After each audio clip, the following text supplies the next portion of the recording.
El problema que queremos estudiar ahora es el aspecto subjetivo de la verdad. ¿Por qué si uno da argumentos claros y convincentes, a muchos no les convencen?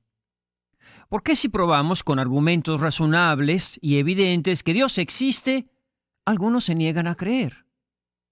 ¿Por qué si es evidente que Cristo es Dios y lo probó con milagros que nadie ha podido igualar, con sabiduría que nadie puede imitar, con la victoria insuperable sobre la muerte?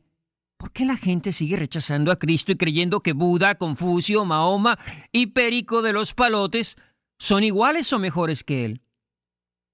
¿Por qué incluso ni siquiera se molestan en pedir a esos las pruebas de la autenticidad de su doctrina que Cristo nos da? ¿Por qué si Cristo funda una iglesia para que todos los hombres se salven y lleguen al conocimiento de la verdad, hay cristianos que sin ningún remordimiento de conciencia fundan otra para hacerle la competencia a Cristo? El problema está en que no distinguen entre verdad objetiva y la verdad subjetiva. Una cosa es que algo sea verdadero y otra cosa es que esa verdad me convence. La mayoría de los hombres creen que solo es verdad lo que les convence a ellos, es decir, la verdad subjetiva. Pero la realidad no es así. Para que algo sea verdad, basta que haya razón suficiente para creerlo. La apologética no obliga a nadie a creer. Simplemente presenta razones suficientes para creer. Ni siquiera Dios mismo nos obliga a creer. Simplemente nos ofrece razones suficientes de su existencia. Por tanto, aunque tú sientas que algo no es verdad, subjetivamente, no por eso deja de ser verdad objetivamente. Si tú quieres que una verdad te convenza, tienes que hacerla tuya. Tienes que ponerte no de frente a la verdad, sino del lado de la verdad. Para hacerla tuya es necesario que tú ores y te pongas a investigar las razones que yo te he presentado. Entonces, te convencerías por ti mismo. Pero mientras las razones sean solo mías, las dudas y las objeciones serán solo tuyas. Si no quieres seguir flotando dulcemente en la nata de la duda, cerciórate, investiga. Incluso, pon atención a esto, lee los libros que atacan a la Iglesia Católica. Inquisición, cruzadas, papas adúlteros. La Iglesia Católica no tiene miedo a la verdad, sino la ignorancia. Pero no leas solo eso. Lee también los libros que hablan de los santos de la Iglesia Católica, de sus mártires. Lee los libros de los santos padres, que por cierto, ellas todos eran expertos en Biblia. Incluso el pastor Halley, aquí tengo su libro, menciona a esos santos padres.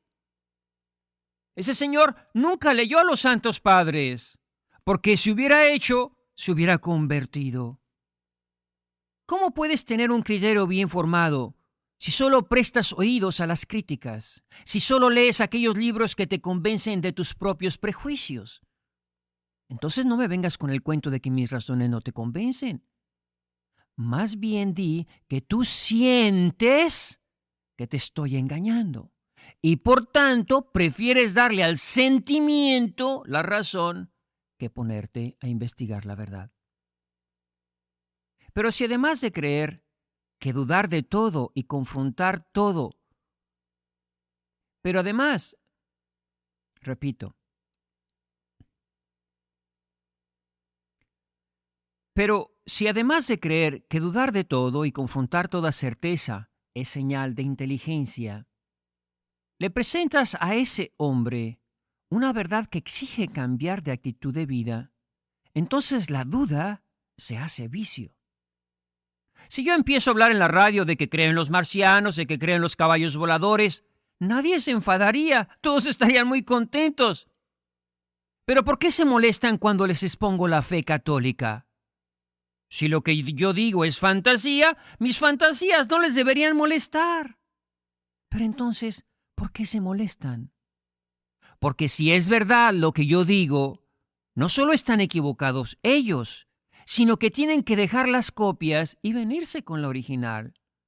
El hombre usa la duda como escape para las verdades que exigen cambios de vida. Un ejemplo de esto está en la Biblia, en Gedeón y la prueba del vellón. A Gedeón se le aparece un ángel, y Gedeón no tiene ningún problema en creer en visiones y apariciones. No duda que ese espíritu alado es enviado de Yahvé. Pero cuando el ángel le pide que él tiene que ir a la guerra y que él tiene que lanzarse con tan solo 300 hombres contra 10,000 con turbante, entonces es cuando comienza a dudar y a exigir pruebas. Gedeón le dice al ángel: si es verdad que Yahvé me va a dar la victoria, voy a tender un vellón de lana sobre el pasto, y si a la mañana siguiente el vellón está lleno de rocío, entonces creeré lo que me dices. Y efectivamente, a la mañana siguiente el vellón estaba empapado de rocío. ¿Y tú crees que Gedeón se convenció con eso? Por supuesto que no. No podía negar que el vellón estaba mojado. No podía negar que todo el pasto alrededor estaba seco. Lo vio húmedo, lo tocó húmedo, incluso lo exprimió y llenó un cántaro de agua. Objetivamente era verdad, pero subjetivamente no le convencía. El riesgo de tener que enfrentarse a esos 10,000 barbudos en camello era más grande que la verdad objetiva de ver y tocar el vellón húmedo. Objetivamente, repito, era verdad. Sus ojos no podían negar lo que veían, ni sus manos lo que tocaban, pero subjetivamente no le convencía. Gedeón no creyó y volvió a exigir otra prueba. Ahora me vas a hacer el mismo milagro, pero al revés. La primera prueba era suficiente, pero él subjetivamente no se sentía convencido. Y a pesar de que el ángel le hizo el milagro de nuevo y al revés, todavía siguió dudando.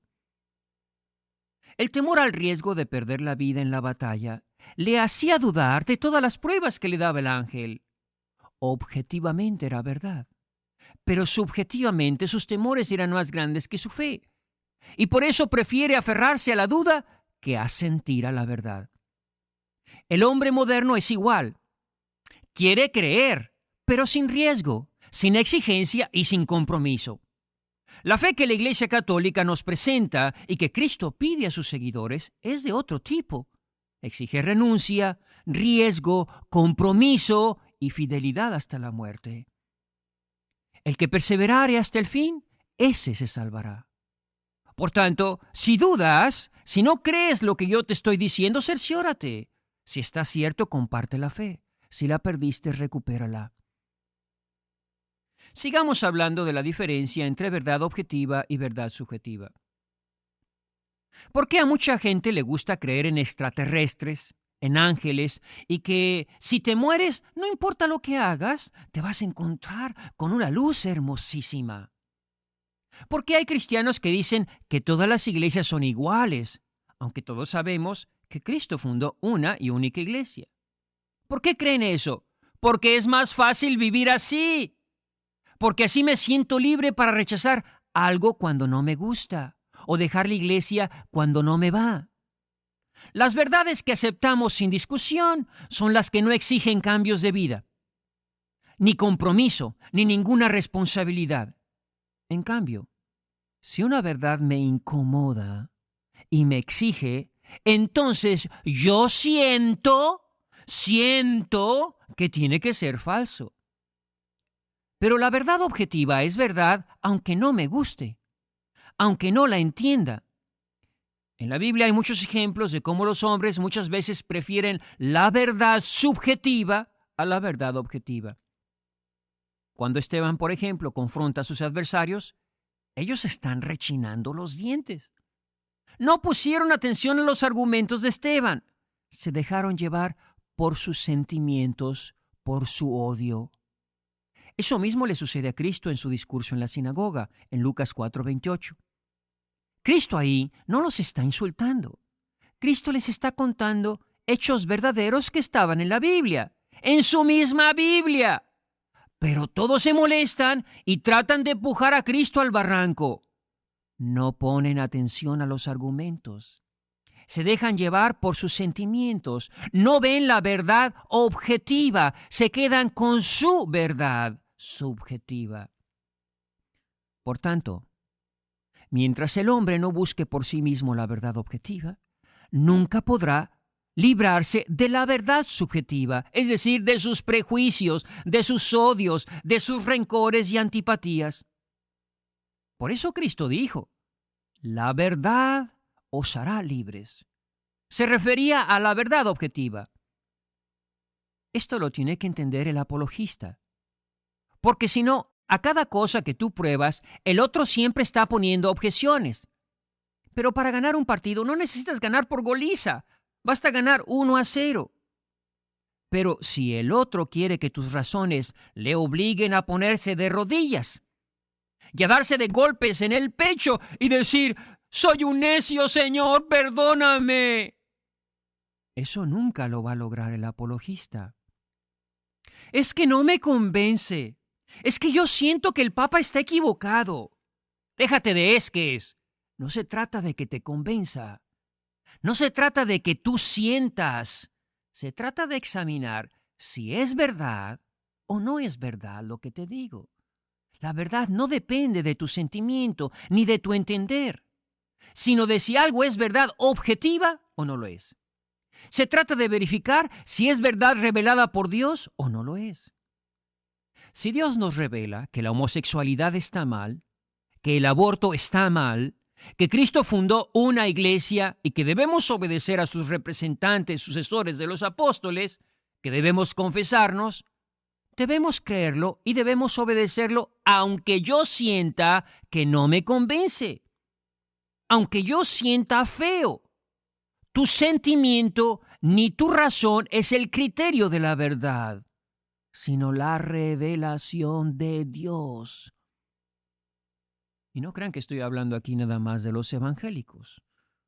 Estoy hablando de todos, católicos pasguatos incluidos.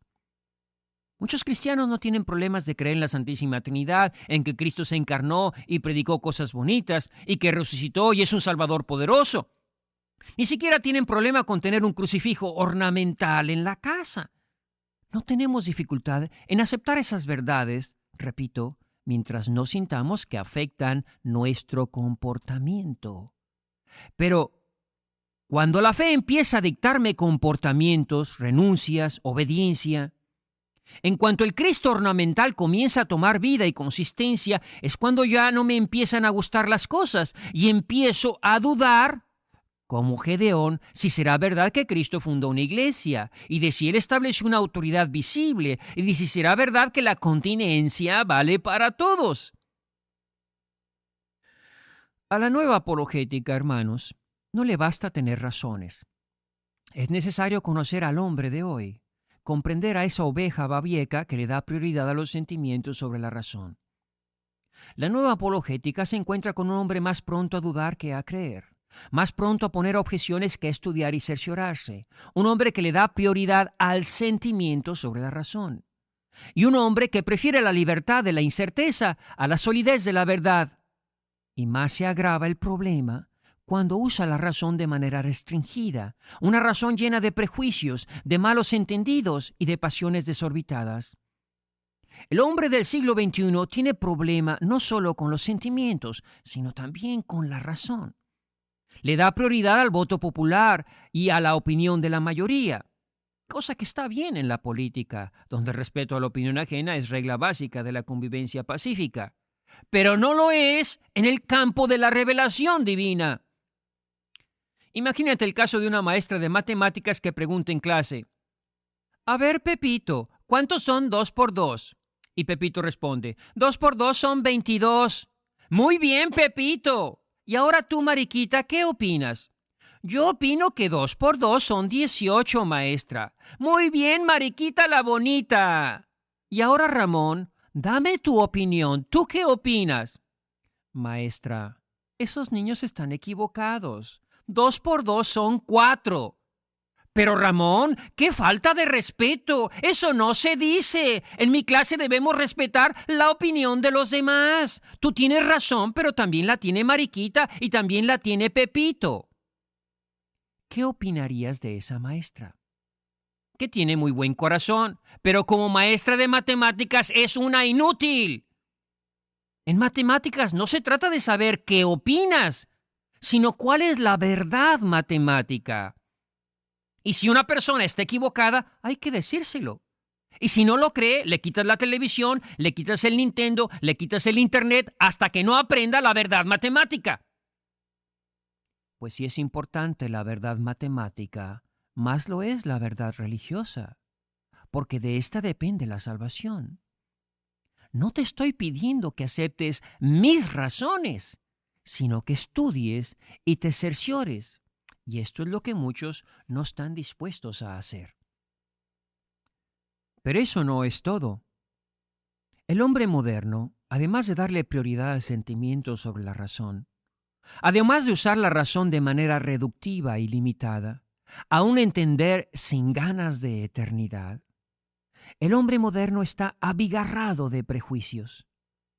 Por eso cuando uno da argumentos claros y presenta razones convincentes, los del equipo contrincante, en vez de ponerse a estudiar la validez de esos argumentos, en vez de estudiar el fundamento histórico bíblico de estos argumentos, responden con frases aprendidas de memoria. La Iglesia Católica está corrupta. El Papa es el anticristo. La jerarquía romana nos quiere dominar. El Papa es conservador.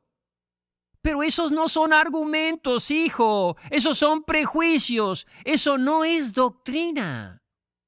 Esos prejuicios brotan de su sistema hormonal. Desprecian al Papa, sienten repugnancia por toda autoridad, les molesta el magisterio, consideran a la Congregación para la Doctrina de la Fe una Gestapo, les domina la antipatía, le creen todo al sentimiento, viven de impulsos, de lo que les gusta, de lo que les apetece. La apologética exige afrontar los contenidos, la doctrina. Esto era lo que Ratzinger les decía a los protestantes y a los católicos que protestaron cuando se escribió el documento Dominus Jesu. La respuesta de esas personas al documento era: la jerarquía romana está siguiendo la línea conservadora. Hemos dado un paso atrás en el ecumenismo. El Papa y Ratzinger quieren hacer fracasar los logros del Concilio Vaticano II. ¿Y saben cuál fue la respuesta de Ratzinger? ¡Ay, qué aburridos estos señores! A cualquier cosa que viene de Roma responden con los mismos argumentos. Que afronten los contenidos del documento. Repartir etiquetas de conservador, de anticristo, de iglesia corrupta, no es dar razones, no es presentar argumentos. El problema que afronta la apologética es mucho más complicado de lo que yo enuncio aquí. Es algo que viene ya de muy atrás, de un ateísmo racionalista, de una filosofía basada en el dudar sistemático que ha llevado a algunos a cuestionar incluso que la razón tenga algún valor y que la verdad exista. Racionalismo, escepticismo, paganismo materialista, todas son capas de la misma corteza en las que el hombre del siglo XXI se refugia. El hombre moderno comenzó perdiendo la fe en Dios y ha terminado perdiendo la fe en sí mismo y en la razón. No cree que exista una verdad unívoca y válida para todos.